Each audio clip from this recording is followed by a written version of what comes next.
27 décembre 1931. Monseigneur et très révérend père, je ne voudrais tout de même pas être trop en retard pour vous offrir les vœux de notre communauté à l'occasion du Nouvel An. Et pourtant, je suis si vanné de l'effort fait la nuit de Noël. Première messe à minuit à Oussouye, deuxième messe à 6h30 à Elinkine, troisième à 9h à Oussouye, et ce furent 3 messes chantées, et chacune avec son sermon. Notre auto étant en panne, j'ai fait la route à bicyclette. Ma mère parlait beaucoup des missionnaires, surtout un missionnaire qui les a marqués, qui est vraiment, je crois, un bon missionnaire parce qu'il était accepté de partout, à Oussouye, là où il était affecté. Et donc, c'était le père Geoffroy. Oui, on voit bien son regard perçant. Et c'est là qu'on voit quand même qu'il était d'une taille assez importante, hein, le père Geoffroy. Ah oui, l'autre lui arrive pratiquement aux épaules. Le bananier qui est là derrière, ça on sent que c'est la Casamance là-bas.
Voilà, bonjour à tous.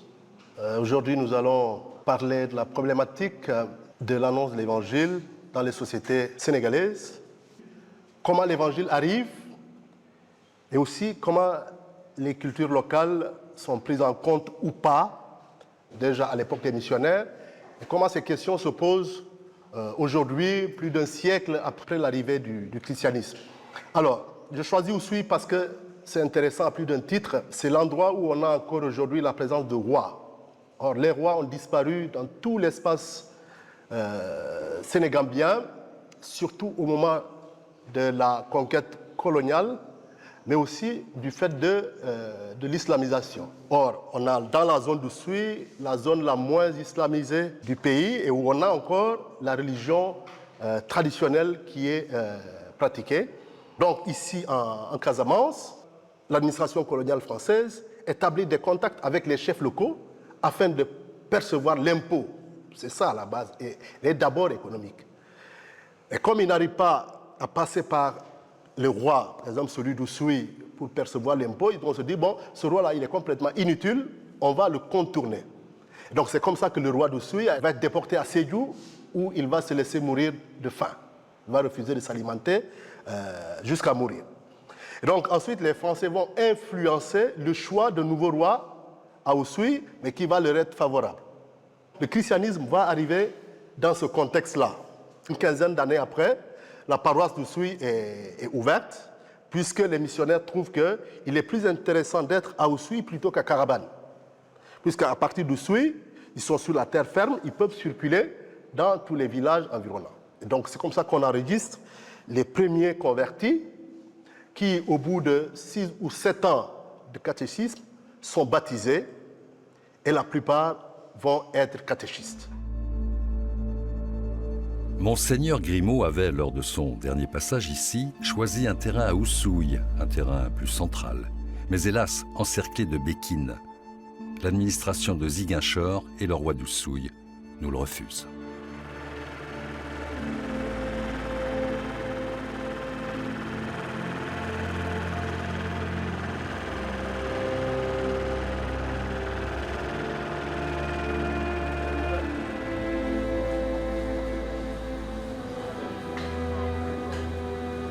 La Casamance a pris le nom de son fleuve qui est là, qui va vers la mer. À cause de ça, ce fleuve-là s'appelle la Casamance.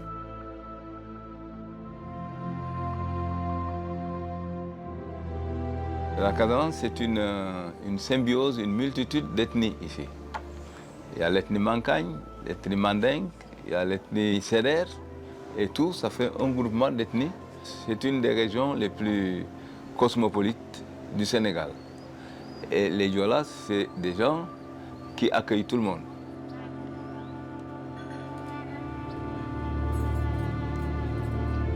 Je suis né en 1948 et donc j'ai grandi vraiment au village. Mes parents ils sont nés dans la religion traditionnelle. Après, à l'arrivée de la pénétration des Pères blancs, ils ont quitté la religion traditionnelle pour embrasser la religion catholique. Ils ont changé de nom parce que les Pères blancs, ils ne vont pas les accueillir avec leur nom traditionnel à l'église. Ce n'est pas possible. Il faut qu'ils changent. Ils prennent un nom catholique. Mon père, c'est Jean-Marie et ma mère, c'est Félicité. Mon père s'appelait Alanguil, le nom traditionnel. Et ma mère s'appelait Galé. Ça, c'est mon père. Celui-là, c'est mon père. C'est des vieilles photos de mon retour de France en 1974 avec le vieux féticheur de notre quartier et le grand frère de mon oncle et moi-même.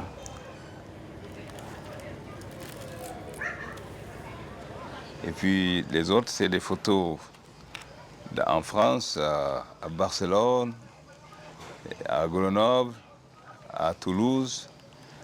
Et ça me donne des souvenirs, de très bons souvenirs, parce que j'ai apprécié beaucoup l'Europe. Je voulais même rester pour travailler là-bas, mais après je me suis dit non, il y a des choses à faire ici, en Casamance surtout, au Sénégal, en Afrique. Mes parents étaient des paysans, c'était des cultivateurs. Et donc on est né au village. Lambert, il est là. Lambert, ma mère l'a pris pour aller vendre des canaris dans une autre île.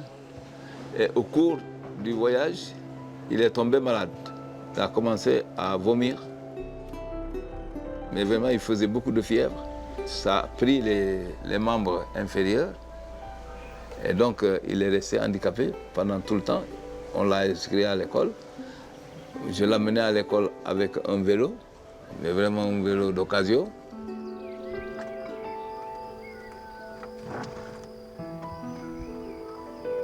Il a fait de très bonnes études parce qu'il a toujours été excellent élève, depuis le primaire jusqu'au secondaire.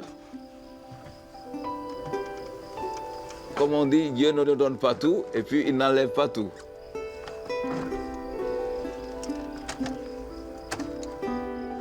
Il a essayé de faire l'université de Dakar, mais comme l'université de Dakar n'était pas équipée pour les handicapés physiques comme lui, on s'est battu pour essayer de l'obtenir une bourse pour aller en France. On l'a inscrit à l'université d'Amiens, où il a fait une licence et une maîtrise. Et puis après, il est venu à Paris, où il a fait le doctorat. Qu'est-ce qui a fait que mes parents ils m'ont eu? Puis tout de suite, la poliomyélite m'a attrapé. Mais ils se sont battus pour que j'aille à l'école. Mes parents ont appris ce que c'est qu'être catholique. Et quand on est catholique, moi ça devrait être de tout homme d'ailleurs, que l'enfant qui arrive, c'est un enfant que le bon Dieu nous confie. Et qu'on doit faire ce que l'on peut pour que cet enfant demain, il puisse vivre seul, comme on le dit chez nous, il puisse voler de ses propres ailes, même si les jambes, moi les jambes ont été coupées, mais quand même, ça m'a permis quand même de voler de mes propres ailes. C'est une grâce qu'effectivement ces pays, ces villages ont pu avoir leur église à eux pour que le prêtre vienne là leur parler du bon Dieu.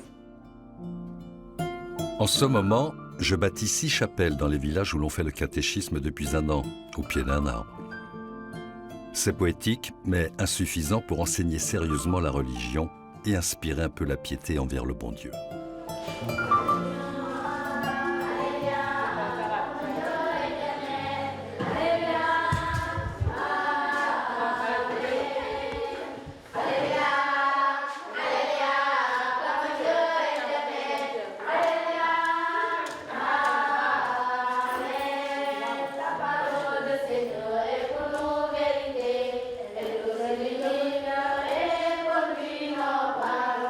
On a ici en Casamance une diversité ethnique qu'on n'a pas ailleurs au Sénégal. Et que donc, quand les missionnaires arrivent, ils sont confrontés à cette diversité. Ce qui fait que même pour le travail pastoral, il faut s'adapter à travailler sur plusieurs langues locales. Sur le Diola, et pas qu'un Diola, il y a plusieurs variantes du Diola. Sur les autres langues, telles que le manjac, telles que le créole portugais. Et donc il faut traduire le catéchisme dans toutes ces différentes langues. Et j'imagine que c'était un vrai travail, un vrai casse-tête pour les missionnaires qui arrivent en Casamance.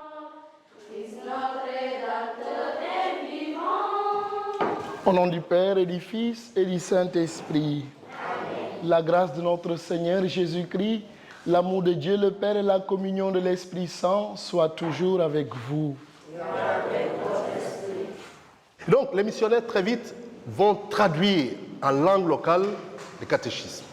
Le missionnaire traduit avec les catéchisés, avec ces nouveaux convertis qui connaissent très bien les religions traditionnelles. Et je voudrais rappeler ici l'une des consignes des pères fondateurs de la congrégation des pères du Saint-Esprit, le père Liberman, qui disait à ses missionnaires, faites-vous nègres avec les nègres pour les gagner au Seigneur. Donc faites-vous noirs avec les noirs pour les gagner à l'évangile. C'est-à-dire, mais entrer dans la culture des gens afin de les tirer vers l'évangile. Et je pense que pour les spiritains, cette question de la langue a été quelque chose de très important. Dans les textes de Jean, Jésus nous dit, quand vous accueillez ma parole, le Père et l'Esprit Saint viennent faire une demeure en vous. Di Salol, des Sigiri, Atemi Dadjo Akindi Aou.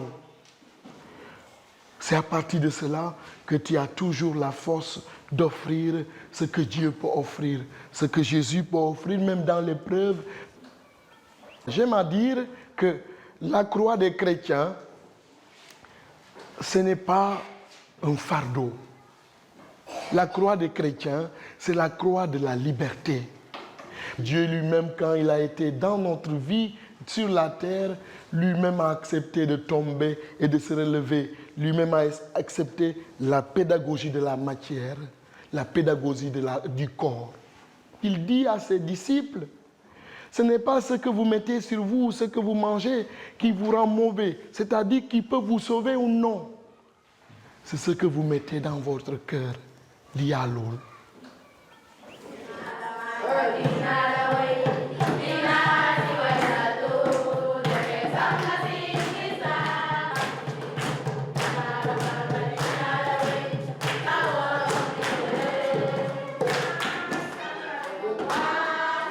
Puis les enfants aussi ont pris le goût de la foi avec la pastorale que mènent les sœurs piaristes qui sont à Oukout, qui viennent ici donner les cours de catéchèse. Et puis il y a aussi l'ambiance des dames qui font la catéchèse et tout. Voilà, l'engouement est parti. Et vraiment, nous ne pouvons que rendre grâce à Dieu pour ce qu'apporte la paix et la foi. Je ne suis pas d'une famille catholique, je suis né d'une famille animiste. Donc c'est ça m'a autorisé de devenir catholique. Et depuis lors, je le suis.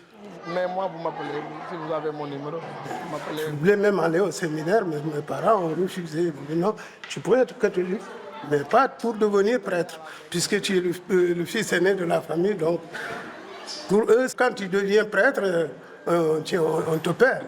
Voilà, il n'y a pas de progéniture. C'est comme ça.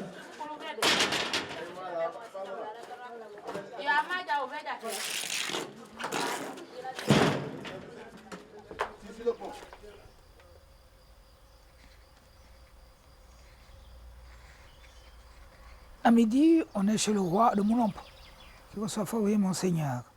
Après le déjeuner, impossible de réunir quelques hommes. Le premier ministre du roi a beau sonner de la trompe, sortir plusieurs fois pour aller les chercher, personne ne vient. Cela impressionne mal Monseigneur. Et en effet, je me demande ce que cela peut bien signifier. On bâtira une chapelle, ainsi soit-il. Ils se sont heurtés aux populations, surtout aux populations païennes.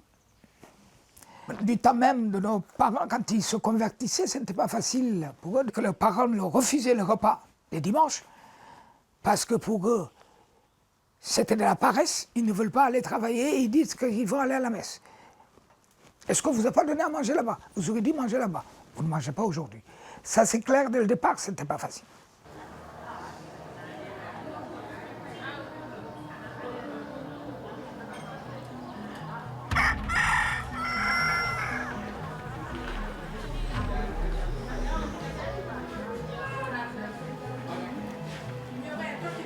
Mais ces baptêmes vont créer un problème, puisque être baptisé, c'est quitter la religion traditionnelle pour une nouvelle religion, le christianisme. Or, on est là dans un système où tout est lié. Religion et politique sont liées. Et donc, les conversions posent un problème au système Diola de fonctionnement qui est lié aux autels qu'on appelle péjorativement aux fétiches. Et ici, dans la zone de Suisse, c'est le roi qui est le garant de tout ça.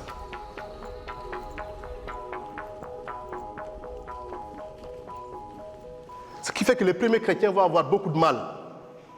Il y en a qui vont être persécutés, il y en a qui vont être empoisonnés.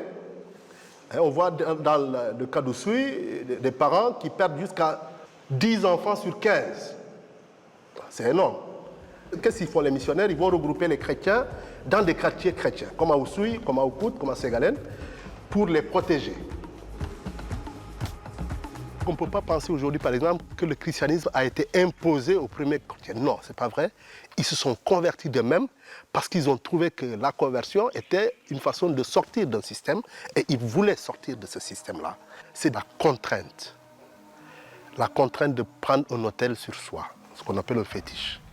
C'est très contraignant, c'est tellement contraignant que dans la société Diola, on donne les autels les plus importants aux étrangers et en même temps on lui donne des rizières.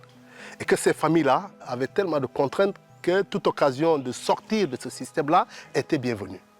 Voilà pourquoi on a pu avoir des gens, par exemple, des familles royales qui se sont convertis au christianisme, puisque cette conversion leur donnait une autre position à l'intérieur du système Diola. Donc, ce qui explique un peu la complexité de la question des conversions. Ces gens-là savaient qu'en se convertissant au christianisme, ils allaient créer, je dirais, du désordre dans le système. Deuxièmement, la question de l'âge des convertis. Les premiers convertis, c'est des jeunes entre 20 et 30 ans. C'est important puisque chez les Diola, c'est à l'âge-là que le jeune a une grande marge de liberté. Dès qu'il est marié, il a beaucoup de contraintes, c'est difficile de le convertir parce qu'il a déjà plein d'engagements. Ce fait social, culturel, a retrouvé un choix stratégique des missionnaires à cette époque-là qui avait pour cible les jeunes, qui vont être vraiment le noyau à partir duquel l'évangile va se répandre dans cette zone.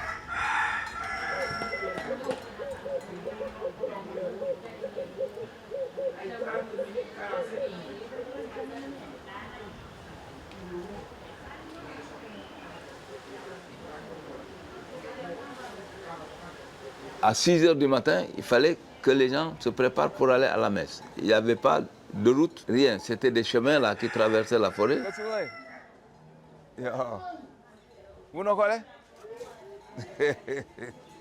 Comme il pleuvait beaucoup, il y avait beaucoup de rosée. Tu traversais ces chemins-là pour aller à l'église. Surtout l'église était à peu près à 5 km du village. Il ne fallait pas être en retard. Si tu es en retard, après la messe, le curé te convoque pour te dire pourquoi tu es en retard. Et c'est la dernière fois que tu sois en retard à la messe. C'était une éducation, mais vraiment très stricte.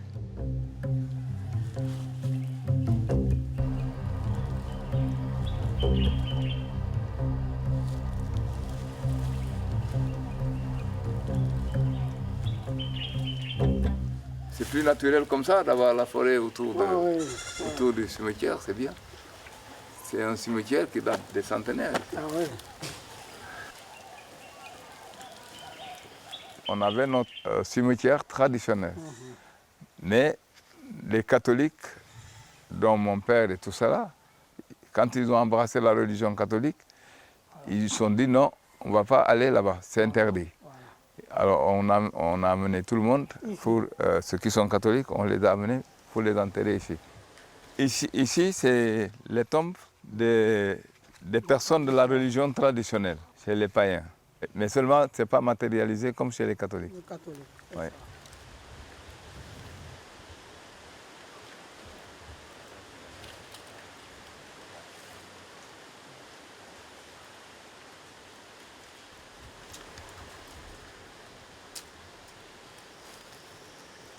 Les cimetières ici sont des cimetières mixtes, ce qui est une bonne chose. Une partie pour les adeptes de la religion traditionnelle, une partie pour les catholiques, et même une partie pour les musulmans. Parce qu'il n'y a pas beaucoup de musulmans dans le village, mais il y en a quand même. Et ça, on trouve ça quelque chose d'extraordinaire.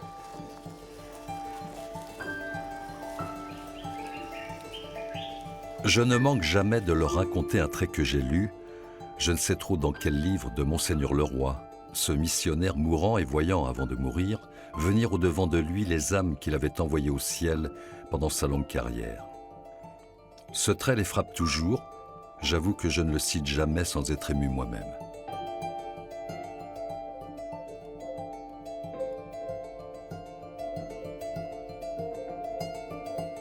Ben oui, je regarde parce que je n'avais pas vu.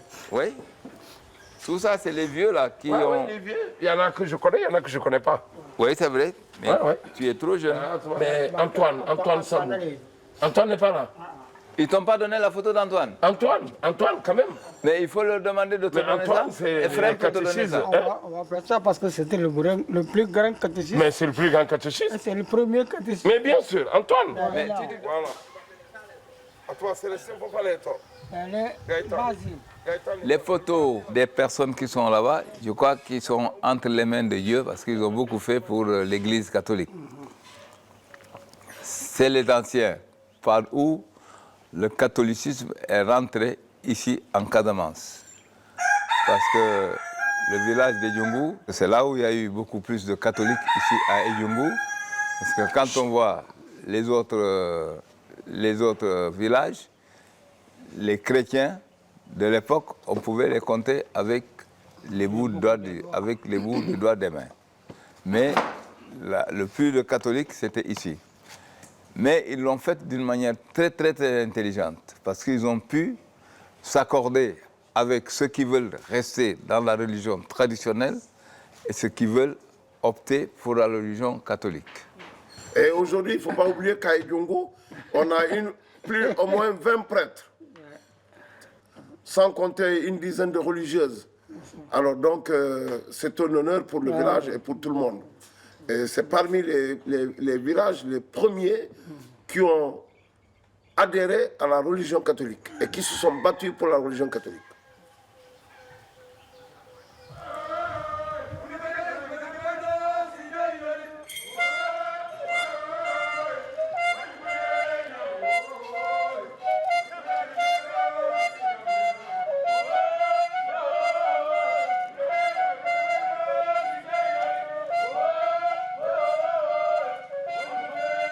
Dans la rhétorique missionnaire, tout ce qui était la religion des autres, la religion traditionnelle, relevait du démon, relevait du diable, relevait de l'obscurité, jusqu'à la médecine traditionnelle, qui était considérée comme œuvre du diable.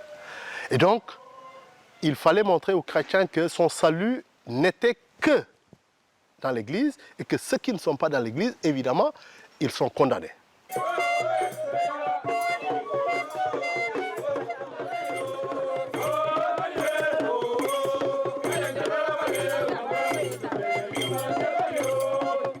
Évidemment aussi, la théologie chrétienne évoluant, cette posture va progressivement se dissiper et on en vient à ce qu'on appelle aujourd'hui le dialogue interreligieux où on respecte les autres dans leur croyance sans les juger, mais en faisant aussi une cible de l'évangile.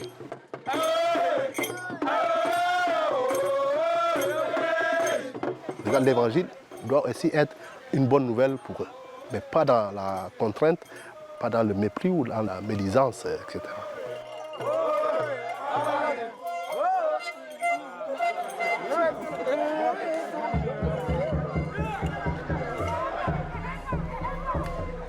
Je pense qu'il y a eu une grande évolution, surtout après Vatican II. Et Vatican II a insisté sur le fait qu'on doit du respect aux autres croyances, même s'ils ne partagent pas notre façon de voir les choses. Et je pense que cela, aujourd'hui, marque nos rapports avec ceux de la religion traditionnelle. Mais pour respecter l'autre, on prend au sérieux son culte. Voilà pourquoi on parle, au lieu de parler de fétiche, on parle d'autel. L'autel qui est un lieu, mais un lieu habité par un esprit selon la conception traditionnelle. Et ces autels-là sont des intermédiaires entre les hommes et la divinité.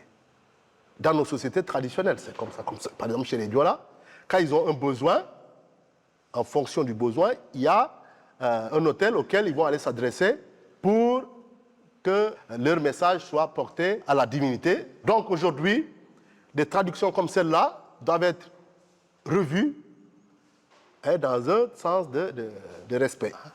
Voilà.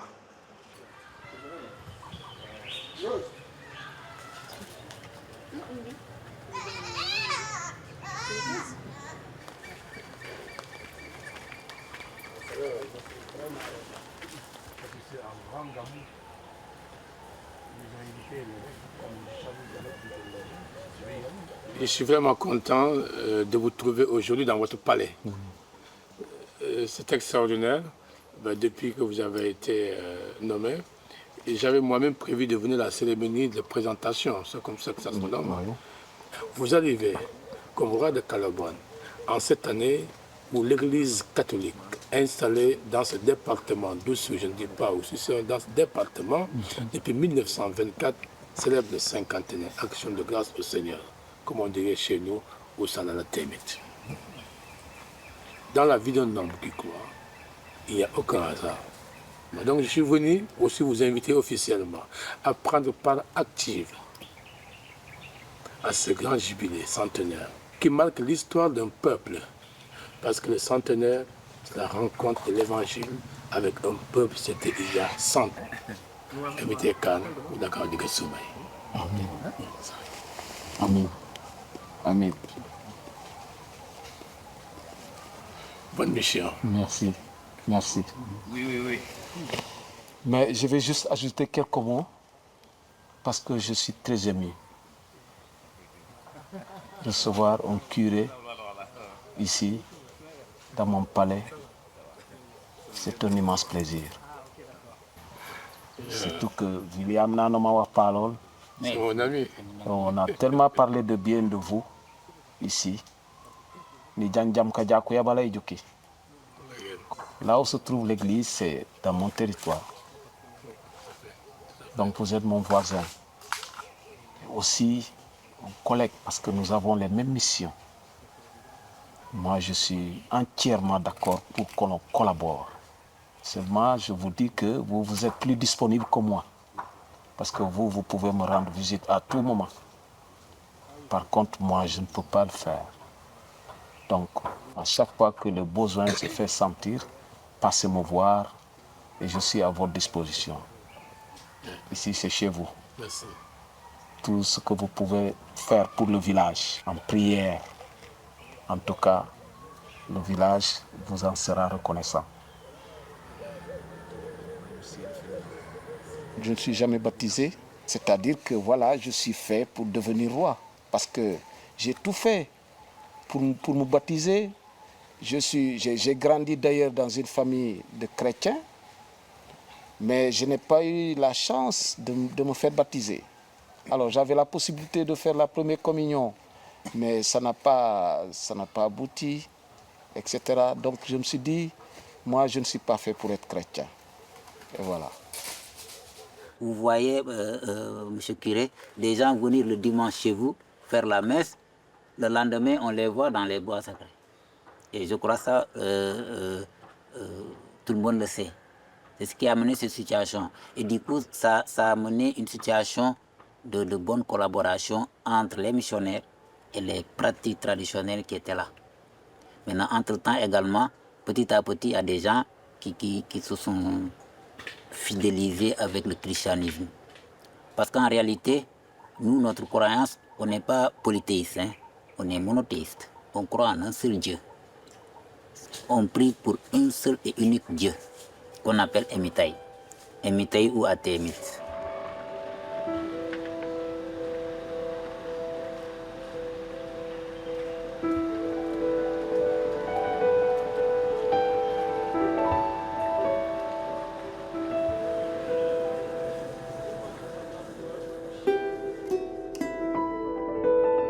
Tout ce qu'on voit ici, c'est des souvenirs de famille.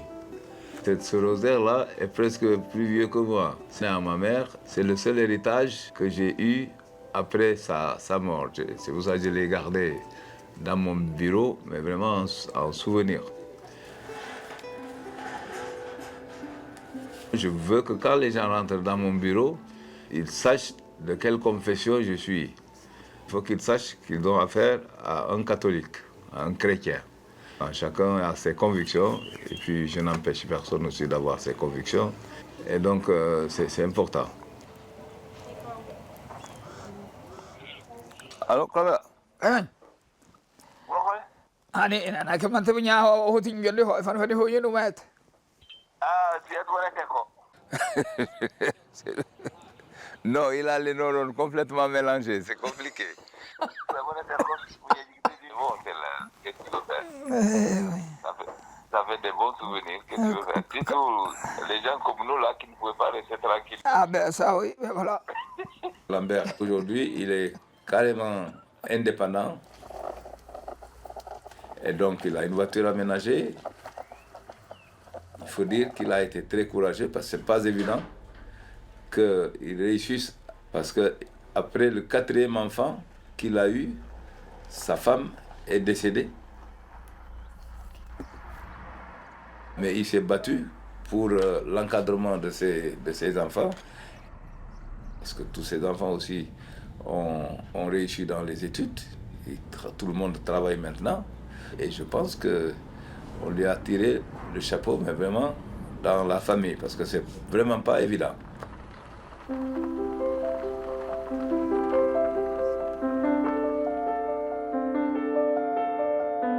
Moi, la Sainte Vierge, c'est tout. C'est ma mère. Et effectivement, l'Église nous le dit. Tout lui est confié, je lui confie tout. Tout, parce que c'est ma vraie mère, la Sainte Vierge. Celle qui m'a mis au monde, d'ailleurs, m'a consacré à la Sainte Vierge. Je ne sais pas comment lui est venue cette idée. Une fois atteint par la poliomyélite, donc elle m'avait conduit à Dakar parce qu'il y avait un de ses cousins qui était médecin. Et bon, elle a laissé Pascal, qui était petit, avec ma sœur Stella au village, avec mon père. Mais la vie était tellement difficile qu'à un moment donné, je crois qu'elle était dépassée. Ça, elle me l'a raconté. J'étais vraiment désespéré. Je l'ai amenée à Sainte-Thérèse, à l'église Sainte-Thérèse. Je suis arrivé, je l'ai posée sur l'autel de la Sainte Vierge. Et je lui ai dit, prenez. Vous me l'avez donné, et puis ensuite, vous l'avez mis dans cet état, je vous le rends. C'est à vous. Elle racontait ça, oui. C'est là que j'ai su pourquoi j'avais cet attrait pour la Sainte Vierge. Je me suis dit, oui. Donc, j'étais consacré.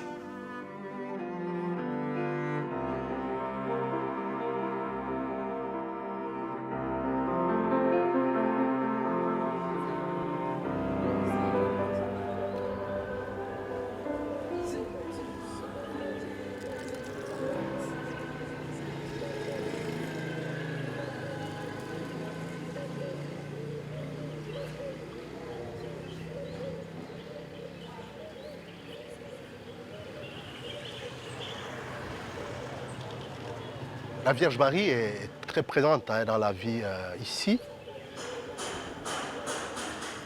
Et c'est peut-être, du point de vue sociologique aussi, le rôle de la femme en milieu Diola. La femme a un rôle très important. On dit par exemple en milieu Diola que tout ce qui relève des luttes mystiques relève de la femme.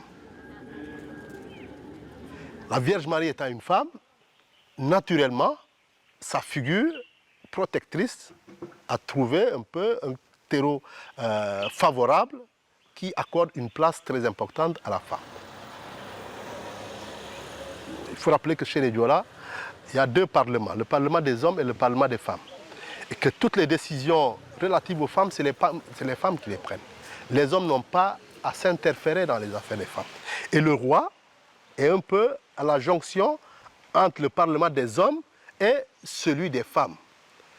À la jonction, mais juste pour valider le consensus. Je pense que ce rôle fondamental de la femme dans la culture Diola doit expliquer un peu tout cet attachement des chrétiens à la figure de la Vierge Marie ou à la figure de Sainte Thérèse de l'Enfant Jésus, qui sont des femmes aussi.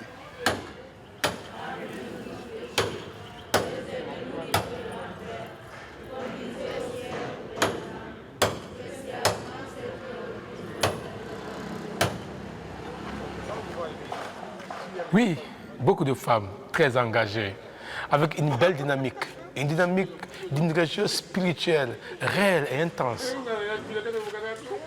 J'ai beaucoup de femmes qui pratiquent la foi, mais qui aiment leur église, dans leurs conditions sociales, mais très simples, très humbles, qui sont là. Mais vous savez, lorsque vous avez les femmes, vous avez les enfants parce qu'elles sont les mères de l'humanité. Mais vous avez aussi leurs maris parce que c'est leurs épouses. Elles sont femmes de confiance. Les femmes ne sont-elles pas les premières au tombeau au matin de Pâques?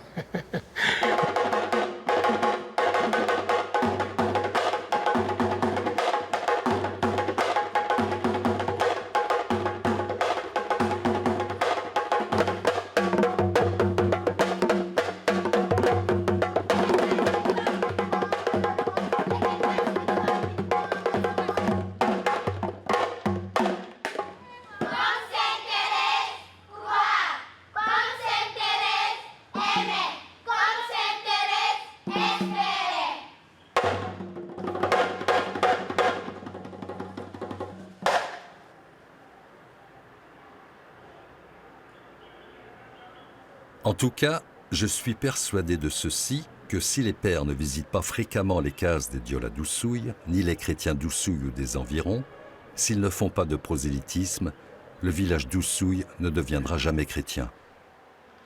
Alors, comment faire d'un village païen un centre de mission chrétienne? Un centre de mission chrétienne.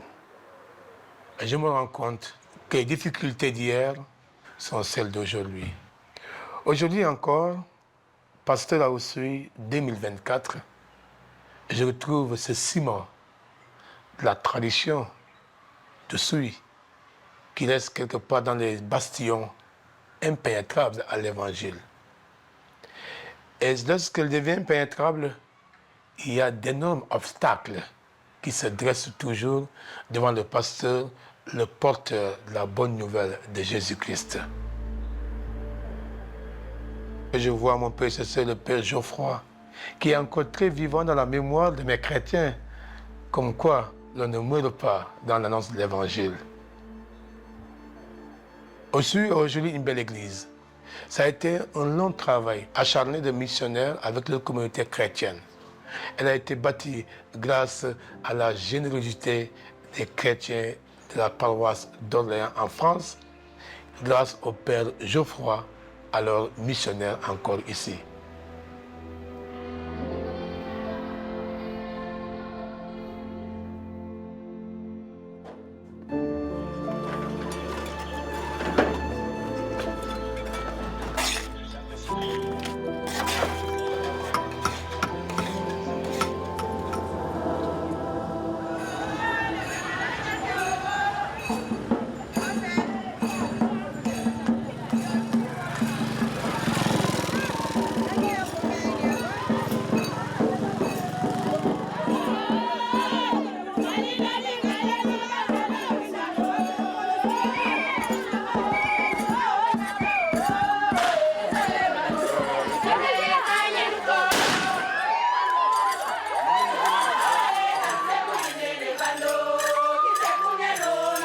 sont pas seulement les missionnaires européens qui avaient besoin de conversion. Les missionnaires d'aujourd'hui, nous-mêmes que nous sommes, étant de nos cultures, par exemple, moi je suis d'une culture mancagne qui n'est pas d'ici, de ce lieu là où je suis en mission. Donc je suis appelé, invité fortement par l'Église à découvrir comment les gens là vivaient, pour ne pas leur amener un évangile qui est plaqué et qui ne répond pas à la réalité de vie. Donc il faut que je connaisse ce que signifie tel rite, en quoi il signifie pour eux, pour voir comment l'évangile peut éclairer le rite. Sinon, je vais faire ce qu'on appelle les tables rasa. Or, le table rasa n'évangélise pas. Le table rasa ne fait que créer des ennemis de l'évangile, parce que ça crée des révoltés contre l'évangile.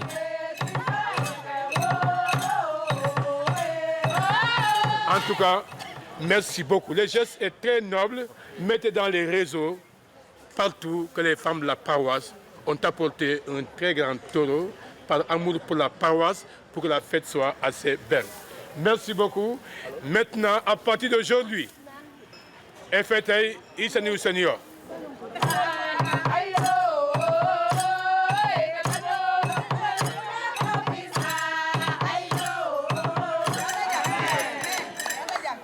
Par endroits, les cultures africaines n'ont pas été suffisamment prises au sérieux. Je vais prendre l'exemple des tam-tams. Aujourd'hui, quand on va à la messe, on utilise des tam-tams, on utilise des tambours.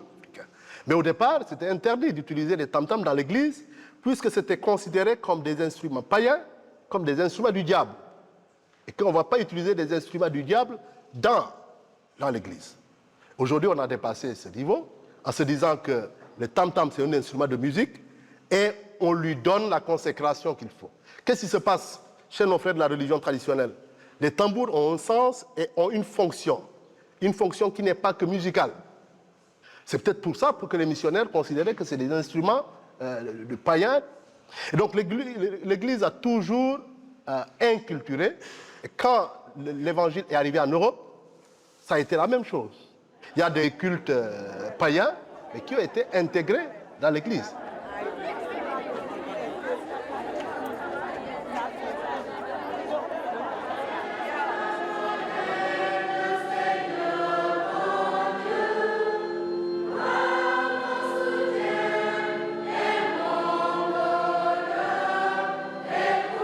Depuis 3 ans maintenant, le thème pastoral principal ici à Ziguinchor, c'est connaître nos cultures pour mieux enraciner l'Évangile.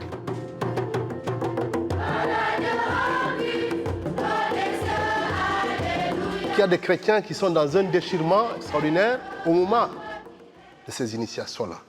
Qu'est-ce qu'il faut faire? Être exclu du village ou aller participer à ces rites, continuer à être du village tout en gardant la religion chrétienne? C'est ça la question. Et c'est là où nous en sommes aujourd'hui dans le diocèse de Ziguinchor, suite au synode, de voir concrètement ce qui se passe à l'occasion de ces initiations.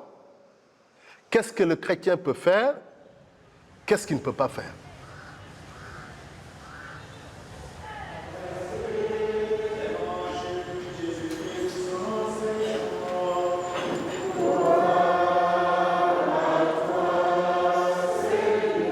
Pour moi, c'est une grande tristesse de voir que nous nous retournons effectivement dans les pratiques là où étaient nos grands-parents. Acclamons la parole de Dieu.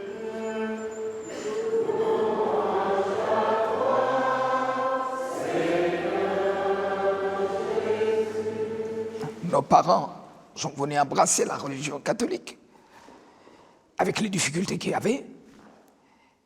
Et nous, maintenant, nous faisons l'inverse. Je trouve que ce n'est pas normal. Ce n'est pas normal parce qu'on n'a pas à gagner, on a à perdre. Mais je sais que ça n'irait pas loin. Parce qu'à Fatima, notre mère, il nous l'a dit, hein, elle a fait mon cœur triomphera.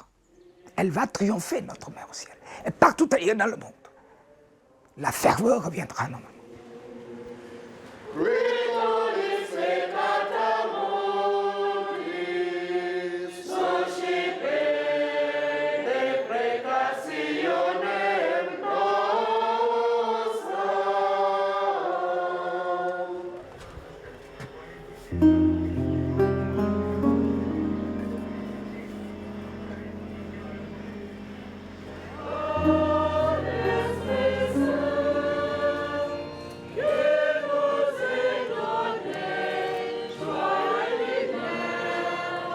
te voici réunis pour prier avec les reliques de Thérèse de l'Enfant Jésus et de la Sainte Face qui matérialisent sa présence parmi nous.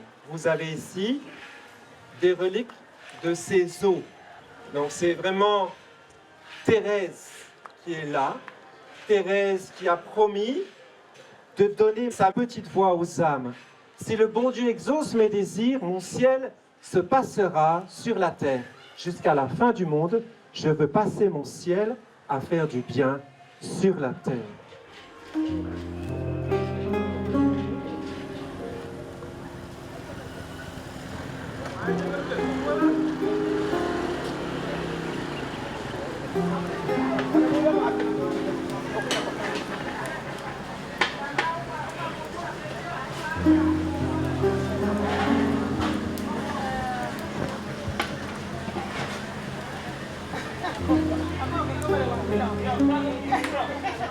5 bœufs ont été tués pour les repas de ce soir et demain. Ah, c'est bien ça. Là, c'est du poisson que vous voyez, ce n'est pas de la viande. C'est du gros poisson, c'est du capitaine. Voilà, que nous allons manger à midi. Chacun donne ce qu'il a, et s'il a plus que l'autre, il donne. Ce qui fait que tout le monde mange la même chose ce jour-là. L'aspect de la solidarité, l'aspect de la fraternité. On est ensemble, on n'est pas 10 personnes seulement, chacun dans sa famille. Mais tout le monde est là. Donc il y a la solidarité, il y a cette fraternité, il y a cette belle amitié, cette belle ambiance que nous voyons ici, tout cela.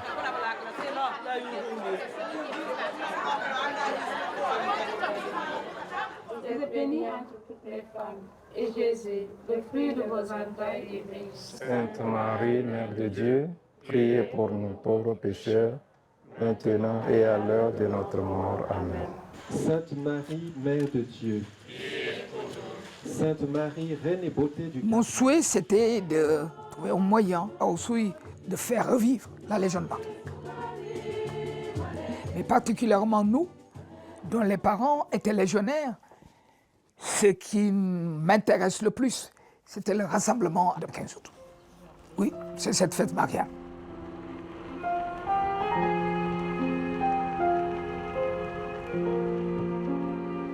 Moi, je voulais bel et bien vivre ma vie de catholique. Et je ne voyais pas comment il fallait effectivement servir le bon Dieu autrement qu'un temps dans un ordre. Affilié à un ordre. Nous sommes en tiers ordre, n'est-ce pas? C'est vivre la règle en tant que laïc.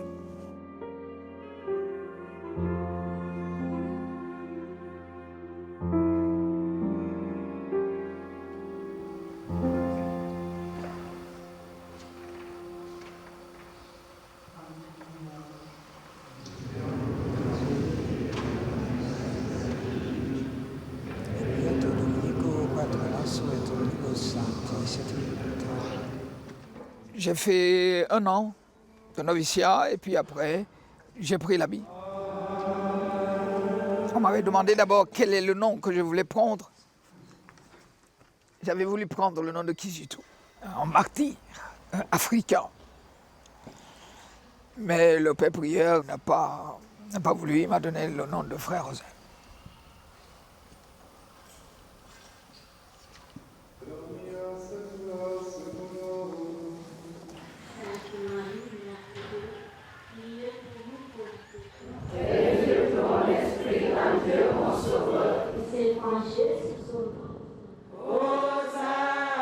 Ma mère, elle était responsable de la Légion de Marie pendant très longtemps. Et comme Lambert était handicapé et qu'il était tout le temps avec sa maman, il a vu tout ça. Je crois que c'est quelqu'un aussi qui a été très formaté dans la religion catholique. Il y a des moments aussi où il exagère, quand il nous dit que les autres religions, c'est les religions du diable. Je dis non, tu es en train de parler comme les missionnaires blancs. Il n'y a pas de religion du diable, non. Oui, mais c'est un désaccord fraternel. Bon, c'est pas normal. Nous sommes différents. Mais Sur beaucoup de plans, on est sur la même longueur d'onde.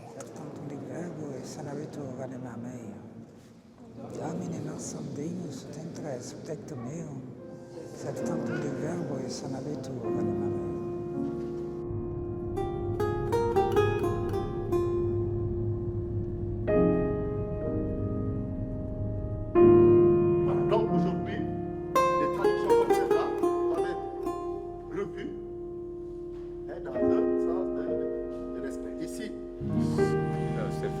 C'est mieux, c'est mieux. Une boîte.